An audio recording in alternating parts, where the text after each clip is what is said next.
There's also an unofficial access pathway that a large number of the population use, which is the self-reliant sector, as it's called.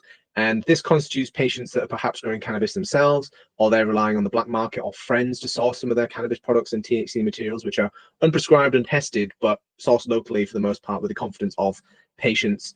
Oftentimes as well, there are unsuspecting patients that are sourcing from the black market, and those risks that we mentioned before do need to be considered in those cases. Currently, private medical clinic able to prescribe GMP grade cannabis, which contains THC.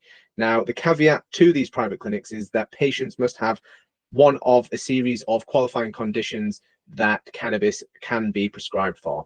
These prescriptions are written by specialist consultants in their field, and these products do contain THC in varying levels, but are medically prescribed, and currently there are tens of thousands of patients consuming these medicines.